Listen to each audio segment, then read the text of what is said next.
All right, good afternoon, everybody. Again, my name is AJ Aronstein. I'm the Dean of Beyond Barnard. It's nice to see some familiar names, some familiar faces in today's first event of our annual Introduction to Consulting week-long celebration, week-long exploration, week-long panic attack, depending on how you're feeling, how you're thinking about consulting work. That's really brought to you by what we've called the Beyond Barnard Consulting and Case Club. And I will say it so many times throughout the course of this week that one of the most important things that you can do as a potential candidate for consulting work, as someone just interested in the consulting industry, one of the most important things you can do is connect with each other and other individuals within the Barnard community and network to support you as you explore options in consulting. So without further ado, let's get going. I like on-time Zooms. We'll go for exactly 1 hour. So we'll finish just after the 6 o'clock hour here in New York. And I hope that that is good by you. So today's general agenda is to, first of all, start with some introductions and give you an overview of the week as I see it. This is the third year that we've done some collaboration, some concatenation of events around consulting. And I'll basically lay out what today's program will be and what you can look forward to across the 5 events this week. From there, I'm going to go into a brief history of consulting. So questions on people's minds are very often, you jump straight to, how do I apply to consulting? What is consulting? What do consultants do? I like to try to situate consulting work in a history of the industry. It hasn't always been the case that consulting has been perceived as such a prestigious industry to go into. And obviously it has its own really interesting history as a field of work. And so I want to share some insights about the history of consulting, and hopefully it'll spur your thinking about what the industry means to you. Then we'll move to, what do consultants do? I know that when I was a college student, I had no idea what a consultant was, but it felt like everybody that I knew was applying to consulting work. And I know that this is a feeling that many people often have. We'll talk a little bit about that as well. But I want to dig into what it is that consultants actually do. Then we'll talk about, so you want to be a consultant. I'll lay out some initial ideas about best practices for pursuing work in consulting, regardless of whether you know everything already. You may know more than I do, of course, about what consulting entails. You may know nothing, and you're just here for a first kind of overview on what the work actually means. And we'll leave time for questions. As I mentioned to those of you who may have joined a few minutes early, I'm always happy to take questions during the chat, during the actual presentation in the chat. Feel free to chat just to me or to everyone if you'd like everyone to see your question. And again, since today's presentation is being recorded, if you want to ask a question off mute, just know that your voice will be recorded. And as always, your likeness will not be recorded. You'll just see me in my flower shirt. And I'm not willing to let go of summer, you guys. I know it's 52 degrees and like pouring sideways today, but I have my flowery shirt on underneath my autumn sweater. So you'll just see my face. Hi to those of you who are watching at home after, by the way. Okay, so starting off, introductions. Hey, I'm AJ. I am not a consultant. I have never been a consultant, but I do have about 10 years of experience advising students and alumni at all stages of their careers on pursuing consulting work. That's both here at Barnard and at the University of Chicago. I want to position myself this week very clearly with you all that I am one voice in what will hopefully be a community of support as you think about applying to positions in this field, or if you're a first year or second year, just thinking about getting out there and exploring consulting for the first time. I'm one voice. Nothing that I say this week is dogma. Nothing that I say is written in stone. I hope that you will challenge, push back, explore my claims, test them against other claims from practitioners in the field, but use my perspectives as a way to help structure your exploration on this work. So I've advised hundreds of candidates over the last 10 years at all of the big firms, many of the small firms, and everything in between. And so I hope you'll also use me as a resource and ask me questions. Chances are there's no question that's so out of left field that I haven't heard some variation of it before, but I'm always excited to hear new ideas, new perspectives, new queries about what's going on in the industry. I will say consulting and advising students on management strategy consulting has changed the way that I think about my own work. And one of the pitches that I'm going to make to you throughout the week is that regardless of whether you apply to internship positions or full-time jobs, or if you just think about consulting for a little while and then decide it's not ultimately a good fit for you at this point, thinking like a consultant can be really helpful to you inside and outside the classroom, no matter what kind of work you end up pursuing. It's one of the claims I'm going to continue to advance this week. I'm also really interested in the history of all of this because there are certain ways in which the consulting industry structures our way of thinking about work and capital more generally. And I'll get into a little bit of that later in this presentation, but I'm kind of a nerd about consulting qua consulting, not just consulting as a series of opportunities for students. That is my uncool headshot, so I fixed it. I am also a real cool dude. I do not wear shirts and ties in Zoom land. You will see me mostly this week dressed not like a consultant, but dressed mostly like a Zoom university administrator. Okay, so first I want to get started by just giving you guys a poll. I'm going to send a poll out into the universe for you. And I'm going to launch it now, and I'm going to share the results at some point later. I'm not going to tell you when, but I'd love to see some of your answers to why you're interested in consulting. Essentially, why are you here today? Why are you here this week? What are you thinking about? I'm always really curious to hear what students and alumni are weighing in on. And I'll share these results later on the slide, and hopefully it makes sense to you why I'm sharing it when I do ultimately share the results. Here's what to expect this week. Today we'll do our introduction to the industry overall. Tomorrow we'll launch into the nitty-gritty of job documents for consulting work, thinking specifically about resumes and cover letters, the two documents that are most often requested by consulting firms. We'll transition to a conversation about behavioral interviews and what consultants love to call coffee chats. So what are coffee chats? What are informational interviews, in other words, and how do you conduct them specifically in the consulting industry? On the 15th, on Thursday, we'll transition to case interviews. I'll talk a little bit about cases today, what cases are, why consulting firms use them.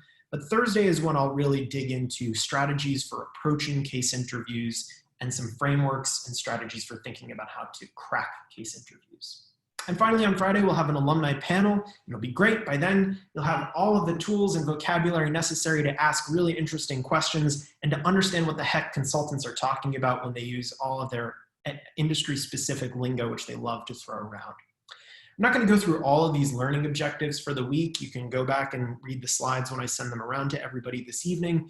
But essentially, by the end of this week, you should have a pretty broad overview of what consulting is, what consultants do, how to apply successfully to consulting work, how to think about case interviews and behavioral interview prep like a consultant, but also how to think about connections that you'll make this week and beyond in terms of how they could help you no matter what industry you end up pursuing or what graduate programs you end up pursuing. Like I said, I think that thinking like a consultant can help you prepare, can help you think not just in business contexts, but also in nonprofit work, also in government work, and I'm going to suggest, especially on Thursday, even in the context of the classes that you're doing right now as a Barnard student.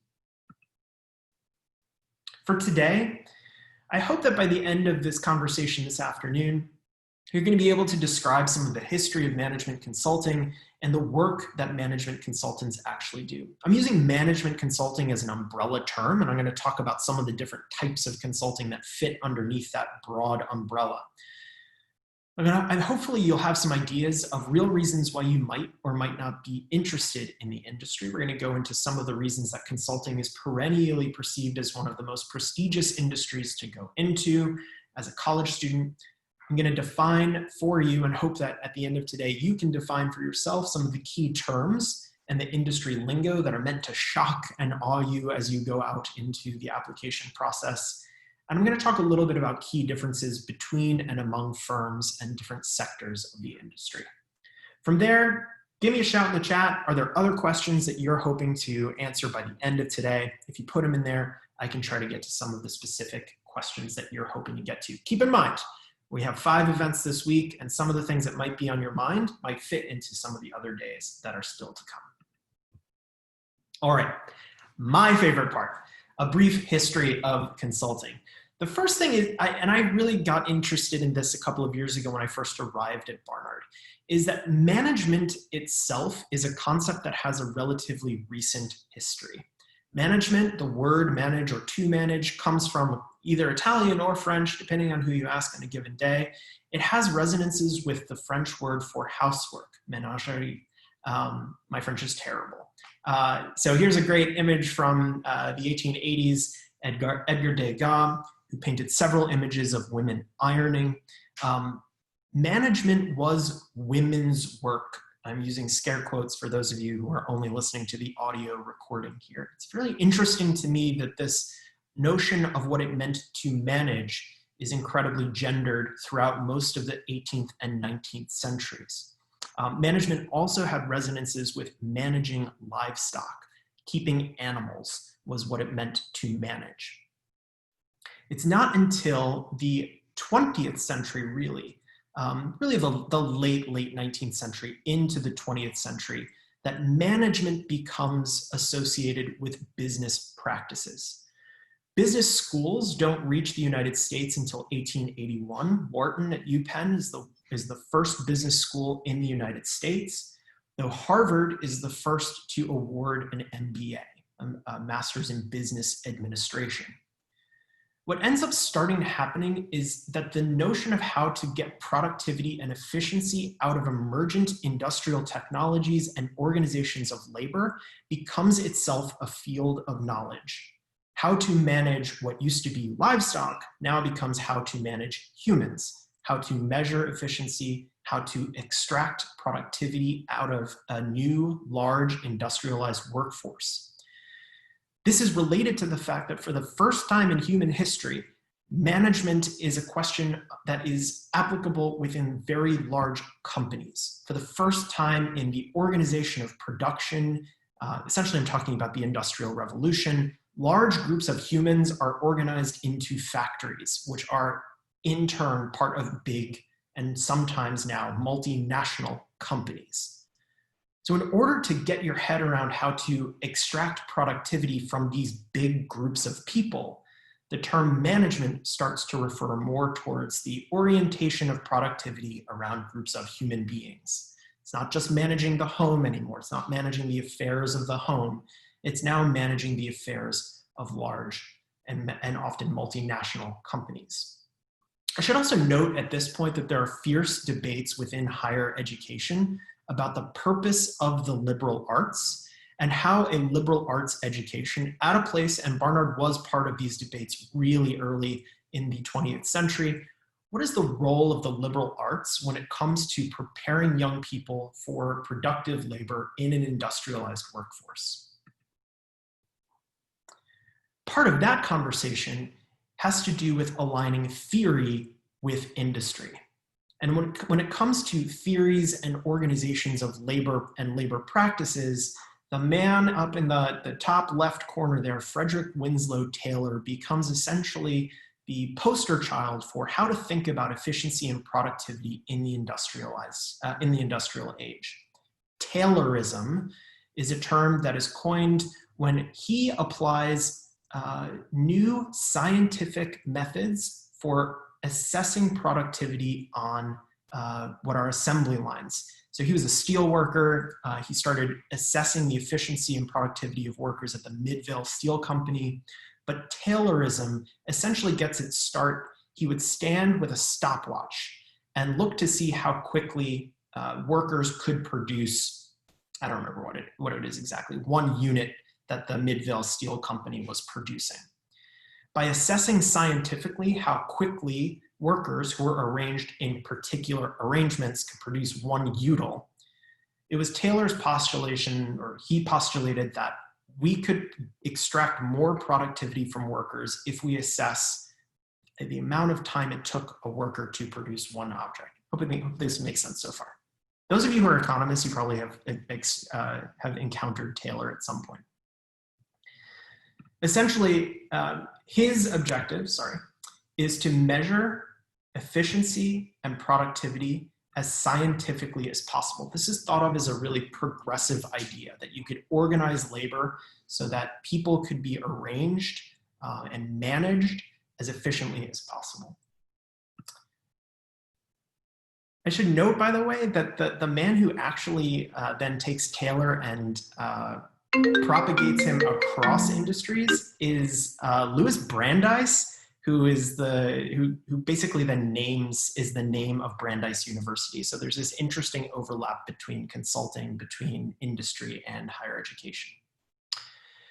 Consulting itself becomes an industry when I think James McKinsey founds McKinsey and Company. And if you've heard of McKinsey, throw a thumbs up in the emojis in the chat right now. McKinsey is still one of the most famous and prominent consulting firms in the United States and around the world. It was not the first consulting company generally. It was, depending on how you counted, either the third or the fourth, but it was the first firm that was dedicated specifically to management consulting. In other words, it had no other areas of practice. It was specifically dedicated to an emerging field of helping institutions and organizations think about the organization of its people and production. It was really dedicated, and consulting continues to be dedicated, to the question of how do you provide central leadership while also offering the possibility of local autonomy? How do you manage these enormous bureaucratic organizations, that is multinational companies, while allowing for individual differences in different parts of the world and different areas of practice?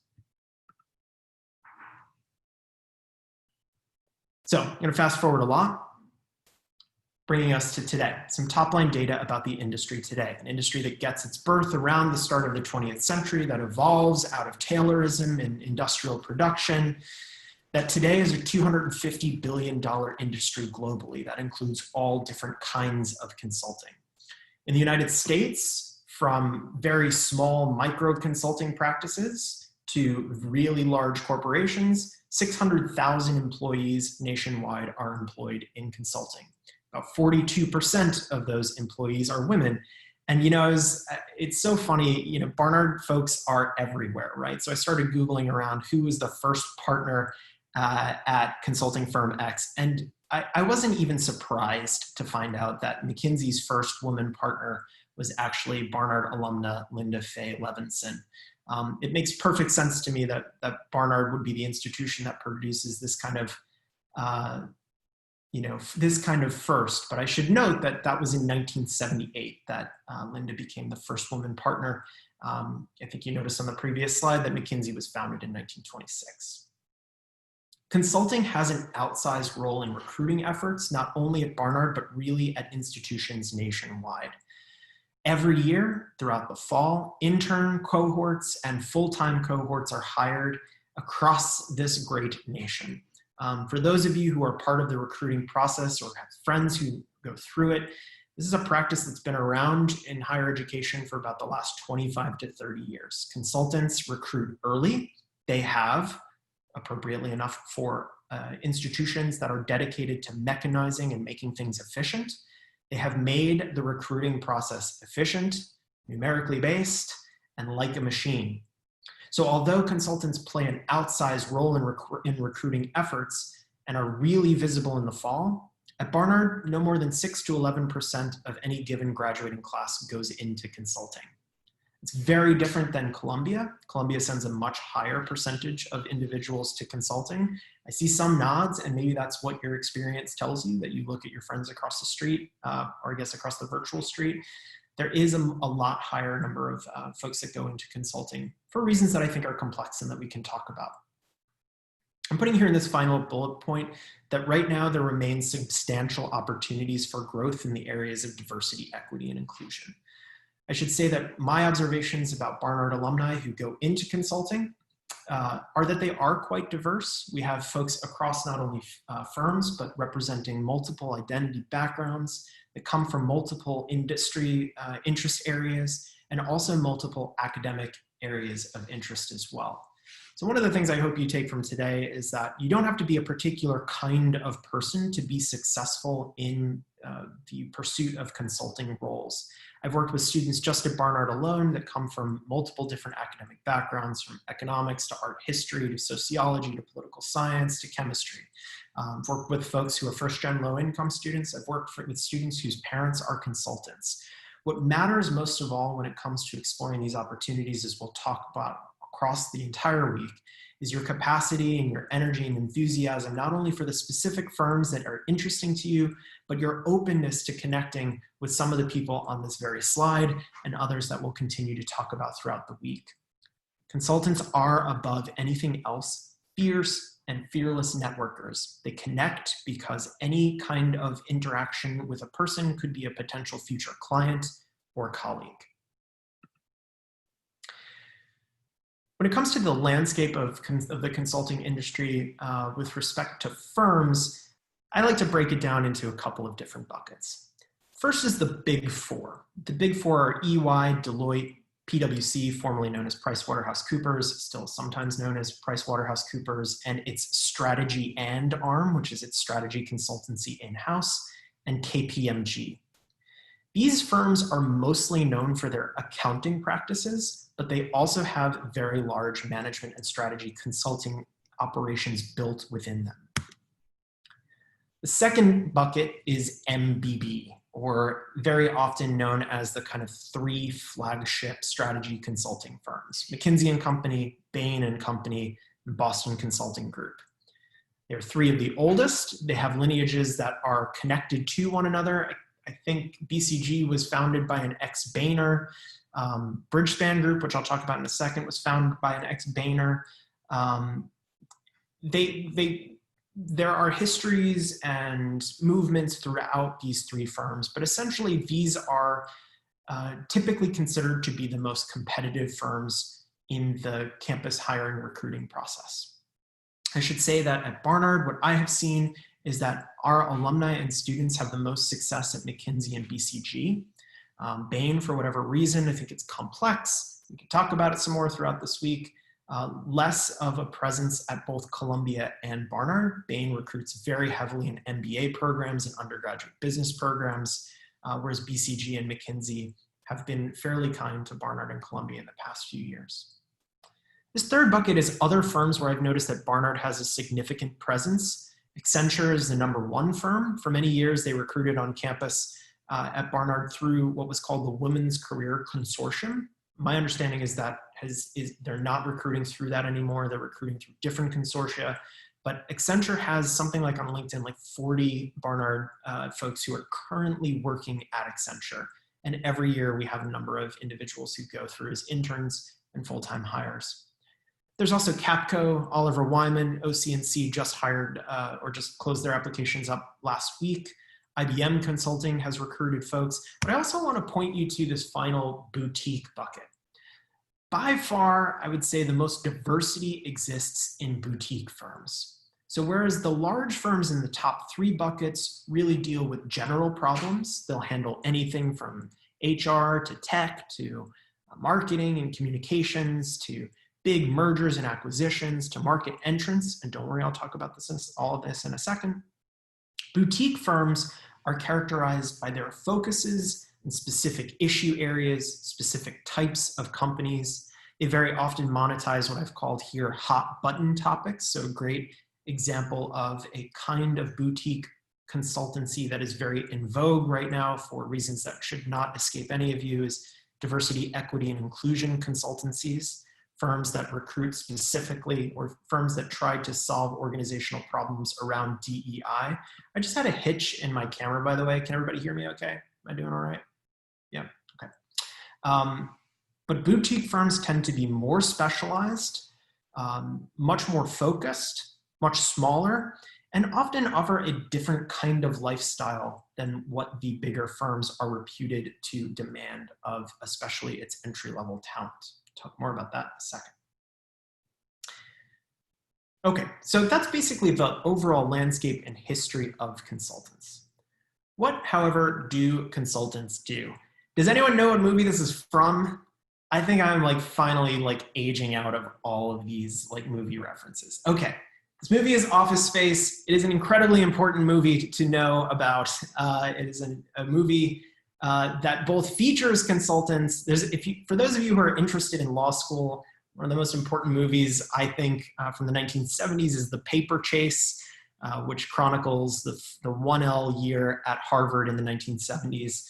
Office Space does for consulting what The Paper Chase does for law school. It's a movie that's both about consulting and about the kind of work that consultants do. It's also hilarious. What does a consultant do? In the most general sense, the first thing that a consultant does, they're brought in to address one or more strategic challenges at a firm or organization. Profits at firm X are declining for unknown reasons. Organization Y wants to bring a new drug to market, but there's a competitor in the field already and they don't know how to position that drug. There's a global pandemic and no one's going to the movies, and movie theater company X needs to figure out how to continue to make money. These are the kinds of strategic challenges that a firm might hire a consultancy to try to help them address. What a consulting company does is come in and analyze the potential root causes of those problems. Okay? What is causing profits to be declining? How is a pandemic specifically affecting a movie theater company's ability to reach viewers, watchers, ticket buyers? What about a competing drug in a market would prevent a new product from being successful? After conducting analysis of these problems, consultants try to come up with solutions to addressing them, try to fix that problem with profitability, try to come up with a marketing strategy that will help the drug be successful with new consumers, try to enter streaming markets so that instead of theaters being open, a theater company might be able to distribute its content directly to viewers who are at home on a rainy day in the remnants of a hurricane, totally just hypothetically. And finally, a consultancy may implement the solutions that it recommends, though typically it doesn't. You'll hear this from alumni on Friday. Sometimes the most frustrating part of a consulting engagement is that you, entry-level consultant at BCG, will be tasked with coming into, let's say, shoe company X that is having problems with sourcing its raw materials from a foreign country. You'll find the solution to that problem. You'll be able to figure out how to get those raw materials to the factory at a lower cost. You'll say this will drive profitability by an additional 25%. The shoe company will say, thanks very much, goodbye. And you'll go on to something else and find out 6 months later that they never actually implemented any of the recommendations that you suggested. That's life in consulting. Your job is most often to present the solutions.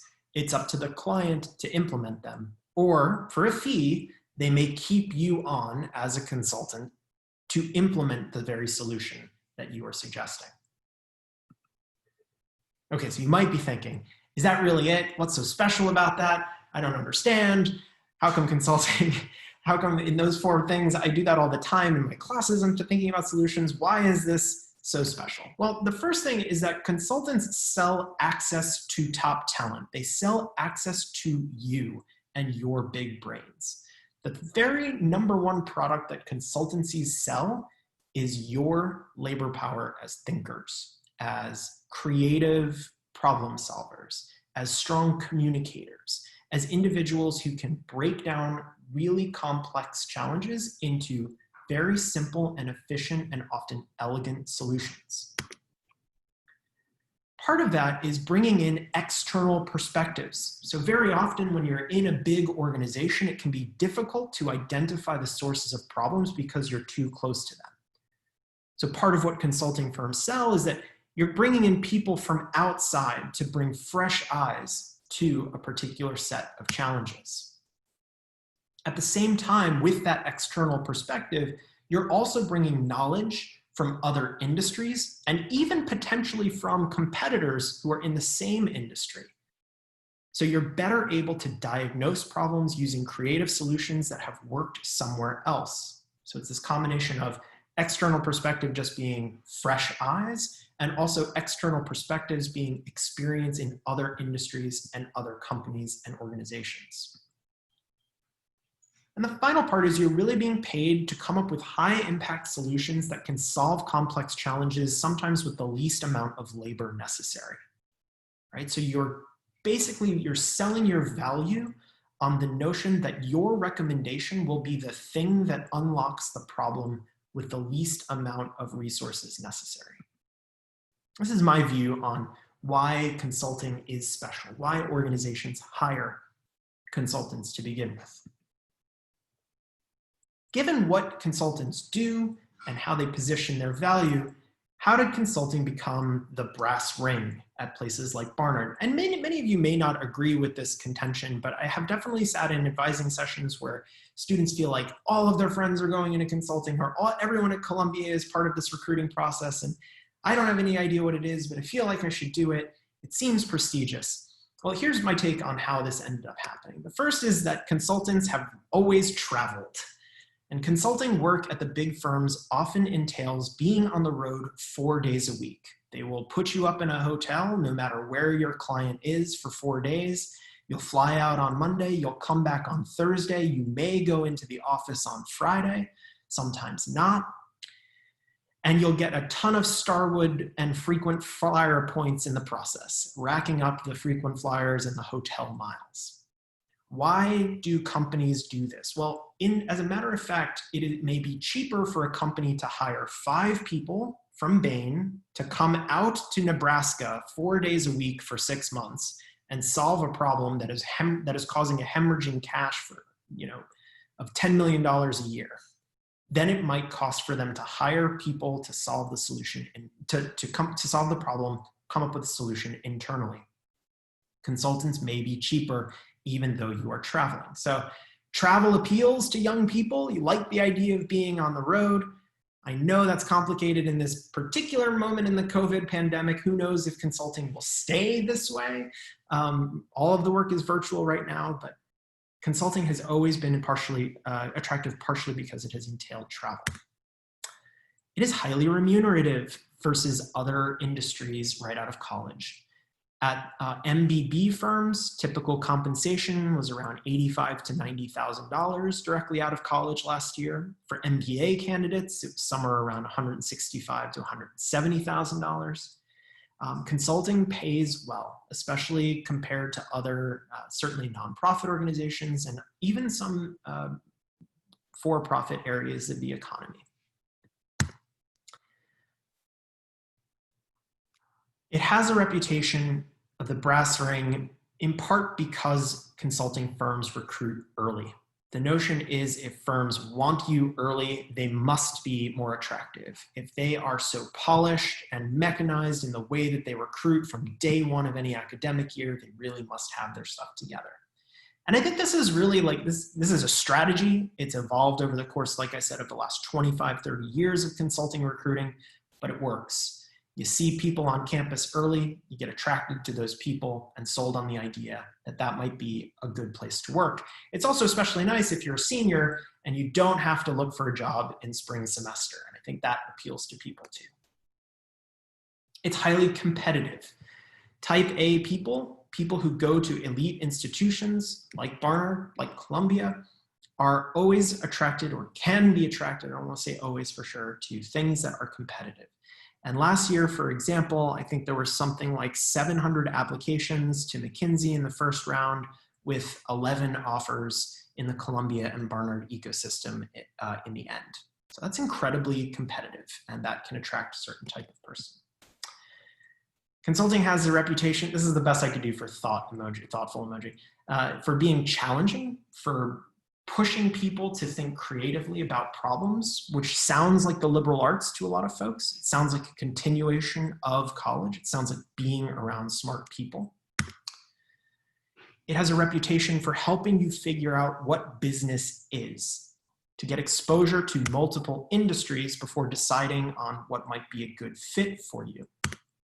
And it helps you put into practice technical skills that you may not have developed in college, or maybe you have and you're interested in translating them into the workforce. But certainly these last 3 areas that perhaps a liberal arts education doesn't give you what count as quote unquote practical skills. Consultants, because of the kind of training they get in many different firms, may give you the opportunity to, working as a consultant may give you the opportunity to develop more of these kind of business acumen, business skills.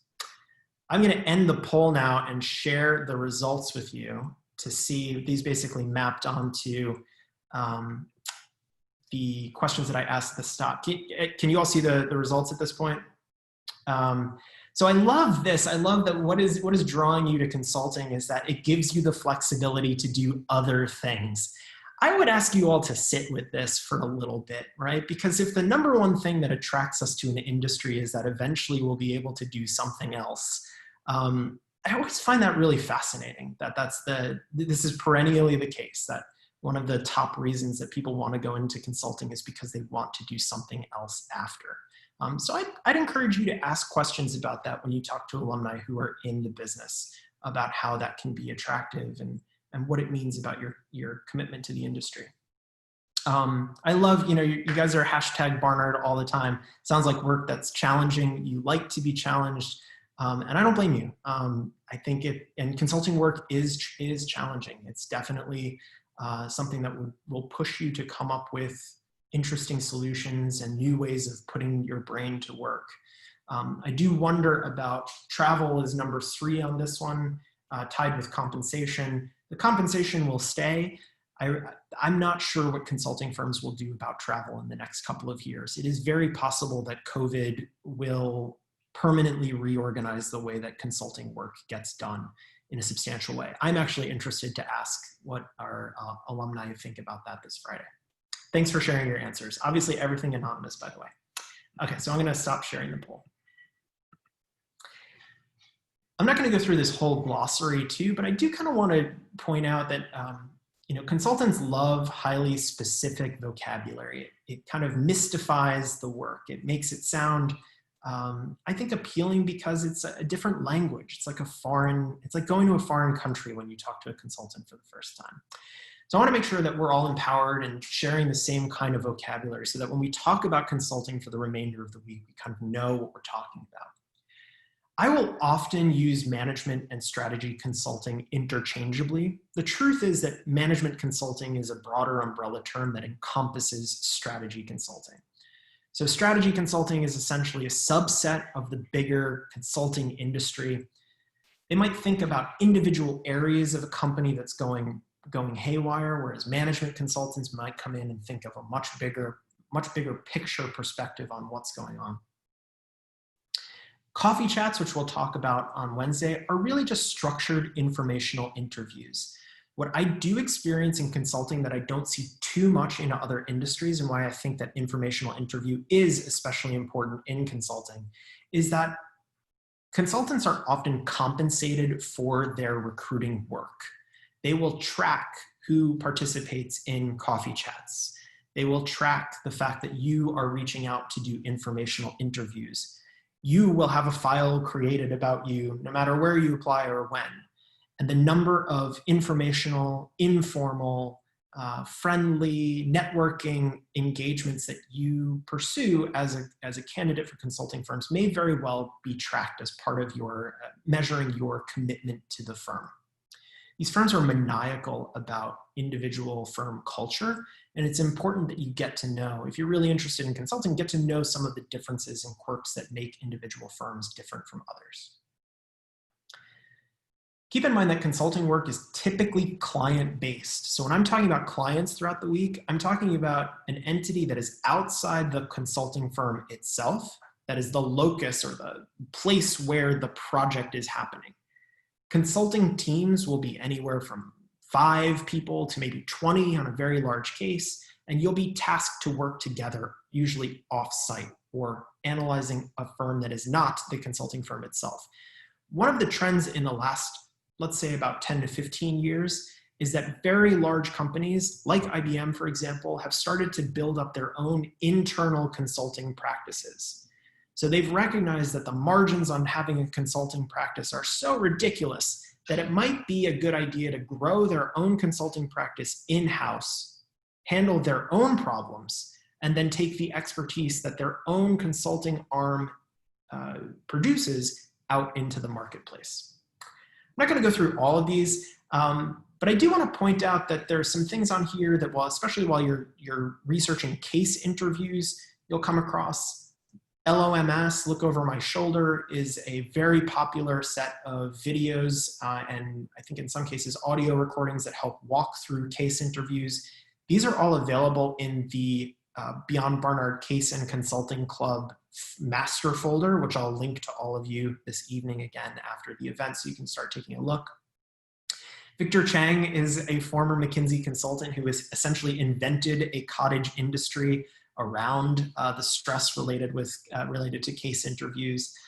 He's kind of a guru of the genre of case interviews. And then I want to call out one more, up or out. Up or out is essentially you get promoted to another level when you start at a consulting firm, or you're expected to go out either to graduate school, to a different firm, to a different organization, or even to a different industry. So take a look at the glossary can evolve across the entire week. And if there are terms that throughout our 5 events that don't make sense to you right away, feel free to give a shout in the chat.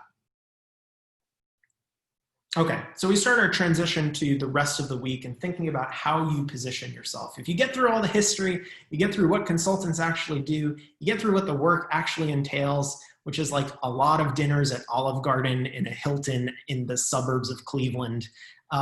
You get to the end of all of that and you still want to be a consultant. What are some pieces of advice right out of the gate that I suggest that everyone think about? So if you come to if you come to only one event this week, if you come to only one of my spiels, here's my idea of how you should be getting started. 4 key steps to thinking about being a consultant. The first is to do your homework. I've alluded to this already. Understand the differences between and among consulting firms. Like I said, consulting firms sell access to good ideas and brains. There isn't a lot of differentiation between what they are selling at that level. I'll say that again in a little bit differently. When it comes to the differences between Oliver Wyman and OC&C and Accenture, they're all selling your brains. They're selling your approaches. They're selling your capacity to think deeply. The way they differentiate themselves in the marketplace then becomes incredibly important. What they say about their cultural approach to solving problems, their ethics, their mission. Are they big picture thinkers or are they highly technical in the weeds? Are they thinking about people and talent? Or are they thinking about structures and processes? Are they reputed to be all about shareholder value? Or are they thinking about company ethics and mission? How do you get these ideas about what the firms are? Well, I think the number one place to go is the most obvious, which is the About Us page on their website. It's the number one place to start. But many consultancies will also list example cases. And cases are essentially examples of their work with firms and organizations that are out there in the world. You can get a real sense of the way that firms approach the work intellectually and structurally by looking at examples of the work that are typically shared online. But I think another really important way to get to know a firm is to get to know the people who work at those firms. So I can joke all I want about company culture being imaginary and these differences being the narcissism of small differences. But when it comes down to it, when you talk to people and identify with consultants at organization X, or the folks at organization Y don't resonate with your way of thinking, you should follow organization X. Connect with the people who you seem to resonate with. The way that company culture comes together is not ultimately websites or even the cases that folks participate in, but in the crew that you're around, the people that you're going to be spending nights in those Applebee's in suburban Cleveland with. So getting to know the people at organizations is not only the most important way for you to examine what firms are about, but it's also the most important way for you to communicate to firms that you have done your homework, that you have cared enough to create relationships with people. On that score, connect with everyone. For those of you who are reticent or timid about networking, I totally get it. I am the world's worst networker. Do not let the, I I mean, echoey, stentorious voice. I don't know, whatever it is. Don't let me fool you. Like, I'm the world's worst networker, but I work at it constantly. We'll talk a lot about this in behavioral and informational interviews on Wednesday, but consultants are constantly networking because the engagements that they produce in these conversations could be their next client or their next colleague. Consultants approach relationships with a kind of, I would say, genuine warmth and authenticity. Consultants are often very good at just being authentically present with you, but they're also thinking about how you fit into their structure. How do you fit into their network of connections? Not in an instrumental way. I want to emphasize that. I don't want to say that consultants are always like these robots that are just looking for new business, but they're always thinking, I find, about how people fit together. It's just the way their brains work. And if this is how, if this resonates with you as a person, even thinking about your social circles, follow that as good evidence that this might be interesting work for you. I really suggest using resources like Barnard Connect, which I'm putting into the chat right now. There are tons of Barnard folks in there. Barnard Connect is, for those of you who don't know, LinkedIn with training wheels. It's a network only of Barnard alumni who have volunteered to be mentors to Barnard students. You can search the platform by industry. There are tons of consultants in there who might want to connect with you. But I put Carolina up here as an example because I find that very often students fixate on specific firms. If you want a job at Accenture, you're just going to go right at Accenture. If you want a job at Bain, you're just going to find the Barnard alumni who work at Bain. And I find that often it can be more useful to connect with people who used to be at a firm that you're interested in, to get the real scoop on what the work is like at that particular institution. And to know that the world is small and they might still have great connections with people that they can connect you with. Or at the very least, they might have a perspective on the kind of graduate program you might want to go to after spending a couple of years in a particular firm. Last thing to say here is Barnard students are the most underutilized resource. A lot of this can be really intimidating, getting out there and connecting with practitioners in the world. I really want to suggest that everyone on this call today and everybody who's signed up across the entire week and who's accessing materials, you all are your best resource for preparing and getting ready for this kind of recruiting process and this kind of work. I've never seen a single firm tell me, well, we only have spots for 2 Barnard students, so the 5 people that are interviewing, we're only going to hire 2, and they're in direct competition with each other. I really, really believe this, especially at Barnard. It's important to realize that your success in this recruiting process is never at the expense of the success of someone else. Consulting firms are really, they seem pretty clear about this. Like, they're not coming to Barnard to find the best one of Barnard. They're trying to figure out who the best people are across all of the institutions that they're recruiting from.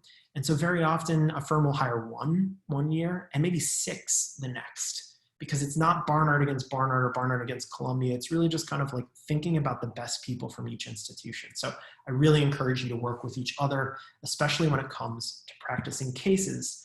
So actually let's do this first.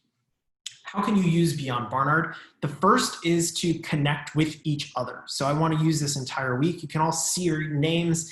I want you to, if you're interested, if you're recruiting this semester, if you're thinking about internships or full-time jobs, certainly it's important to get practicing on case interviews. I know I'm talking a little bit about this and getting a little bit ahead of myself. We'll talk really about cases on Thursdays.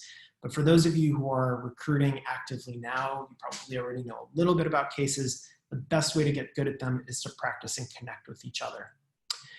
I really encourage you all to use Beyond Barnard advisors. Me, our resources online on YouTube, our fabulous peer career advisors, to take advantage of opportunities to practice your behavioral interview questions, to get your elevator pitch down, to get your job documents reviewed and polished. Again, we'll go over some of that tomorrow. You can also talk with our staff about just getting out there.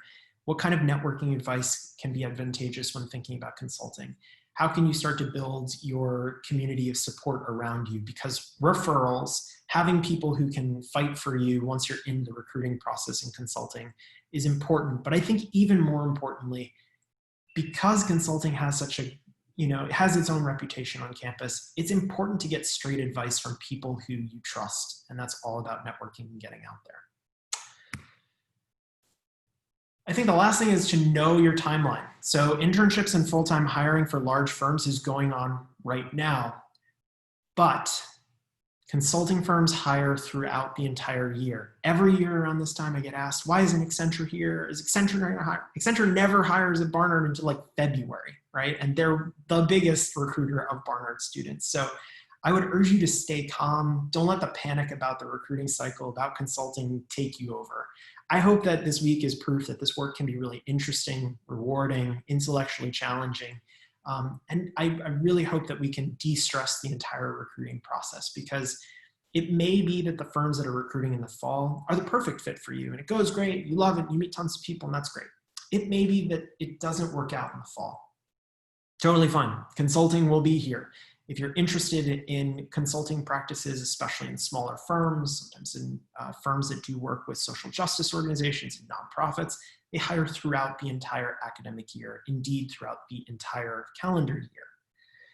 But the bigger point to make is that consulting will be here whenever you decide to pursue it. Consulting firms don't just recruit juniors and seniors in college after all. They recruit folks out of graduate programs. They recruit MPA students. They recruit MBA students. They recruit PhDs. Consulting may be a great fit for you right now. It may not be a great fit for you until years down the line. So don't put too much pressure on yourself. If it doesn't prove to be a good fit, it's never too early and never too late to pursue work in this particular industry. That's Erica, by the way. She's at OCNC. She's great. I think she's going to be here on Friday. Not sure yet. Okay, so that's kind of my opening spiel. We're at 58 minutes. What questions do you have? Can I answer anything that's burning? Thanks to y'all who are on camera. I could at least look at you and be like, okay, did that sound totally insane? Appreciate y'all for that. Appreciate you all off camera too, obviously. But what questions can I answer? I'm not going to say don't be shy. If you got to go, you got to go. That's also totally true.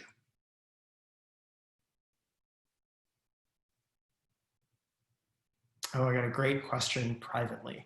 Why does a greater percentage of Columbia students go into consulting? Tough question. Well, I'm going to answer that question with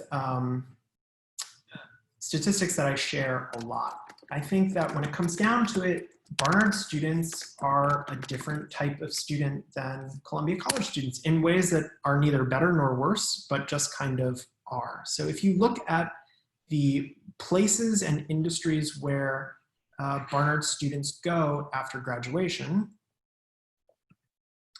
you'll see, and this is on our website, I'll link it here in the chat as well,